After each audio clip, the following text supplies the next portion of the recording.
नमस्कार। आज का टॉपिक है कि लोग सफल कैसे होते हैं।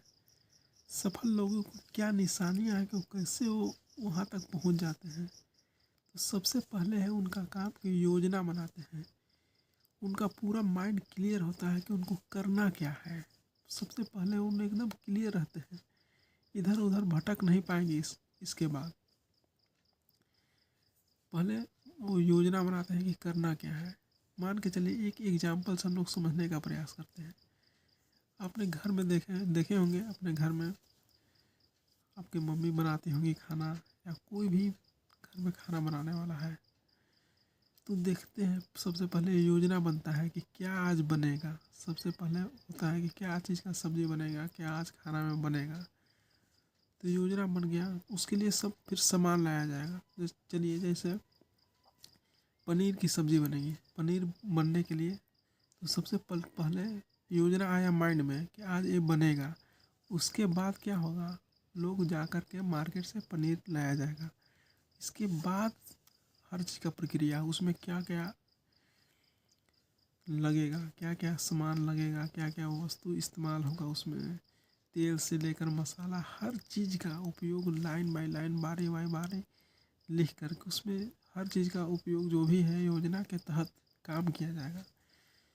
और काम के उसमें लगन मेहनत से, उसमें प्रेम से उसको बनाया जाएगा, उसको शिद्दत से। फिर देखिए वही ऐसे ही खाना बनता है, फिर देखिए टेस्ट अलग ही होता है। वैसे ही हम लोग के जीवन में अगर योजना ही बनाया जाए, मान के चलिए कोई आप काम सोचते हैं कि आज मैं ये काम करने वाला हूँ, मैं कैसे सफल हूँ। कोई भी जॉब करना है, जॉब के लिए, बिजनेस के लिए तो बिजनेस के लिए, कोई भी आपको मन में आइडिया आया, योजना आप बनाए, इस तरह से काम करना है, तो पहले तो आप योजना बना लेते हैं। योजना के बाद क्या होता है कि आप उस पर काम ही नहीं कर पाते हैं। माइंड तो योजना तैयार कर लेता है, सारा एकदम डाटा आपके सामने रख देता है कि ऐसे ऐसे करिएगा तो ऐसे ऐसे हो जाएगा। जैसे आपने चैट जीपीटी आजकल चल रहा है, चैट जीपीटी आपने देखा होगा, जो आप वहाँ पे डालते हैं उस पूरा आपका डिटेल्स मिल जाता है। उसी तरह से माइंड जो है, जो आपको इसको कहते हैं वो होना शुरू हो जाता है। लेकिन कुछ दिनों के बाद आप उसको स्किप कर देते हैं। स्किप करने के बाद क्या होता है, माइंड समझ जाता है कि अरे काम नहीं करने वाला है, केवल योजना ही बनाता है। तो योजना बनाने से क्या होगा, आपको आदत लग जाएगा, आपको आदत लग जाएगा योजना बनाने का, केवल सोचते रहने का। ऐसे में क्या है कि आप केवल योजना पे योजना बनाते जा रहे हैं। कैसे करेंगे, इस तरह से करने वाले हैं, अब करेंगे, अब शुरुआत करेंगे, ऐसे बस आप सोचे जा रहे हैं, अब कर कुछ नहीं रहे हैं। ऐसे में क्या है कि आपको एक आदत बन जाता है। आपको लगता है कि मैं तो काम कर रहा हूँ, क्योंकि आप अच्छा सोच पाते हैं, लेकिन करते कुछ है ही नहीं। जैसे अभी हमने पनीर का एग्जाम्पल देखा कि पनीर इस तरह से बना, सारा सामान ला करके हर चीज़ योजना के तहत उसमें शिद्दत मेहनत हर चीज़ हुआ, उस तरह से सब पनीर बन गया। अब मान के चलिए बहुत सारे लोग हैं कि हर चीज़ अवेलेबल है, पनीर है, सारा मसाला है, हर चीज़ अवेलेबल है वहाँ पे, लेकिन वो बस सोच रहे हैं केवल कि इस तरह से बनाएंगे इतना लाजवाब बनेगा। बहुत अच्छा अच्छा यूट्यूब पर वीडियो देख रहे हैं कि कितना लाजवाब पनीर बनेगा, ऐसा रेसिपी है। बहुत सारा रेसिपी में फंसे पड़े हैं। यानी कहने का मतलब है, रेसिपी का मतलब है कि बहुत सारा मोटिवेशन में लगे हुए हैं लोग। मोटिवेशन कहीं ना कहीं से लोग जगा रहे हैं उनको, एकदम इस तरह से पनीर बनता है ना, वो एकदम लगे पड़े हैं।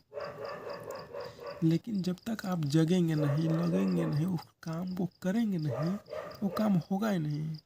कहने का मतलब है कि जब आप काम करेंगे तभी वो काम होता है। मान के चलिए अभी मैं एक वीडियो बना रहा हूँ, जैसे मोबाइल को ऑन किया, कैमरा को ऑन करके इसको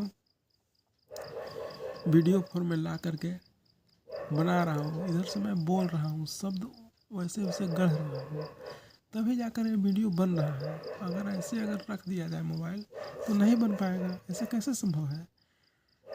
अगर किस्मत के सहारे रहा जाए कि सब चीज़ किस्मत से हो जाएगा, तो ऐसे देखिएगा लाखों एग्जाम्पल लगे पड़े हैं गांव में क्या होता है कि बहुत सारे जो अपने से पूर्वज जो हैं, अपने घर में ही देख लीजिए या आस पड़ोस में देख लीजिए, बोलते हैं कि मेरे किस्मत में नहीं था, मतलब मैं किस्मत में रहेगा तभी होगा।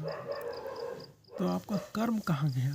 कहने का मतलब है कि भगवान इतना अच्छा आपका माइंड दिए है सोचने का, आपका हाथ दिए है कर्म करने के लिए, बुद्धि है, शरीर है, हर चीज़ है, लेकिन आप केवल किसी और ऐसा चीज़ जो किस्मत कोई आकर के आपको दे जाए घर में, कैसे होता है एक भिखारी की तरह कि हम तो भिखारी हैं और कोई हमको ला करके कुछ दे दे, बस हो जाएगा जीवन। तो आप में वो पुरुषार्थ कहाँ गया, वो जज्बा, वो जूझने का, वो लड़ने का हर परिस्थितियों से। देखिएगा कि हर चीज़ प्रकृति में, देखिएगा कि हर चीज़ एक दूसरे से लड़ करके ही वो आगे बढ़ रहा है। जैसे हम लोग बचपन में पढ़े थे, जैसे कैसे होता है आहार विज्ञान है, जैसे जैसे छोटा छोटा कीड़ा को उससे बड़ा वाला खा जाता है, उसको वो बड़ा वाला खा जाता है, इस तरह से चलते हैं, एक श्रृंखला चलता है। वैसे ही चल रहा है कि अपने से बड़ा वाला उसको खा जाता है। तो क्या है, जीवन को संघर्ष से लड़ाई है। कैसा होता है, शेर जो है हिरण को शिकार करता है, अपने से कमज़ोर पे वार करता है, उसको जकड़ लेता है। उसी तरह से ही लाइफ में क्या है, ये पल पल में क्या है, एक जूझना है, एक युद्ध है। और युद्ध में आप छुप नहीं सकते हैं। आप कायरों की मौत मरिएगा, फिर ऐसे छुप जाइएगा, तो ऐसे ही लास्ट में मरते वक्त रहेगा एक पछतावा कि मैं नहीं किया, नहीं कर पाया। अपने एक कहानी या झूठा दिलासा दिलाएंगे, अपने पीढ़ियों को सुनाएंगे कि अरे मेरे समय में ऐसा नहीं होता था, मैं नहीं कर पाया, भगवान किस्मत में लिखे ही नहीं थे। सब चीज़ संभव है, बस आपको जगने की ज़रूरत है। चलिए, धन्यवाद।